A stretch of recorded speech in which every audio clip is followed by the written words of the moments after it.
Simon ಆಯೋಗದ ವರದಿಯನ್ನು ಅನುಸರಿಸಿ ಬ್ರಿಟಿಷ್ ಶಾಸನಸಭೆಯಲ್ಲಿ ಭಾರತ ರಾಜ್ಯ ಘಟನೆಯ ಸುಧಾರಣೆ ಕುರಿತು ವಿಶೇಷ ಚರ್ಚೆ ನಡೆಯಿತು.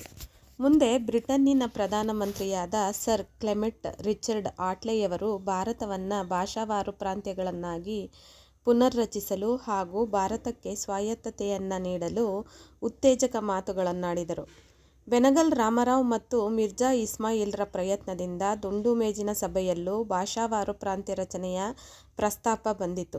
ಅಂತಹ ಪ್ರೋತ್ಸಾಹಕ ವಾತಾವರಣದಲ್ಲಿ 1937ರಲ್ಲಿ ಭಾರತಕ್ಕೆ ಸ್ವಾಯತ್ತತೆ ಲಭಿಸಿತಾದರೂ ಭಾಷಾವಾರು ಪ್ರಾಂತ್ಯ ರಚನೆಗೆ ಸಂಬಂಧಿಸಿದಂತೆ ಸಿಂಧ್ ಮತ್ತು ಒರಿಸ್ಸಾ ಪ್ರಾಂತ್ಯಗಳ ರಚನೆಯಾದರೂ ಕರ್ನಾಟಕದ ರಚನೆಯಾಗಲಿಲ್ಲ. ಕರ್ನಾಟಕ ಏಕೀಕರಣ ಷರತ್ತುಗಳು. ಕರ್ನಾಟಕದಲ್ಲಿ ಏಕೀಕರಣ ಬೇಡಿಕೆ ಮತ್ತು ಪ್ರಯತ್ನಗಳು ಎಂದೂ ಸ್ಥಗಿತಗೊಳ್ಳಲಿಲ್ಲ. ಕರ್ನಾಟಕ ಏಕೀಕರಣ ಷರತ್ತುಗಳ ಮೂಲಕ ಜನತೆಯನ್ನು ಹುರಿದುಂಬಿಸುತ್ತಾ ಆಸಕ್ತಿ ಹುಟ್ಟಿಸಿ ಸರ್ಕಾರವನ್ನು ಎಚ್ಚರಿಸುವ ಕೆಲಸ ಮುಂದುವರೆದಿತ್ತು. 1931ರ ಮೇ 29ರಂದು ಹುಕ್ಕೇರಿಯಲ್ಲಿ ನಡೆದ 5ನೆಯ ಪರಿಷತ್ತಿನ ಅಧ್ಯಕ್ಷತೆಯನ್ನು ಆಂಧ್ರದ ಡಾಕ್ಟರ್ ಪಟ್ಟಾಭಿ ಸೀತಾರಾಮಯ್ಯ ವಹಿಸಿದ್ದರು. ಪಂಡಿತ ವೆಂಕಟರಾಯರು ಸ್ವಾಗತ ಅಧ್ಯಕ್ಷರಾಗಿದ್ದರು.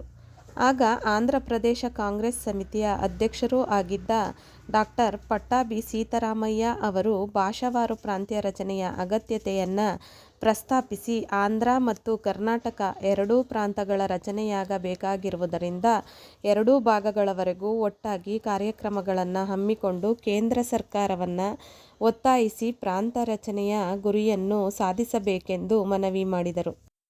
1931ರಲ್ಲಿ ಡಿಸೆಂಬರ್ ತಿಂಗಳಿನಲ್ಲಿ ಜೆ. ಸಲ್ದಾನ ಅವರು ಅಧ್ಯಕ್ಷರಾಗಿಯೂ ಡಿ. ಸಿಲ್ವಾ ಅವರು ಸ್ವಾಗತ ಅಧ್ಯಕ್ಷರಾಗಿಯೂ ಇದ್ದ ಕರ್ನಾಟಕ ಏಕೀಕರಣ ವಿಶೇಷ ಅಧಿವೇಶನ ಕಾರವಾರದಲ್ಲಿ ನಡೆದಿತ್ತು.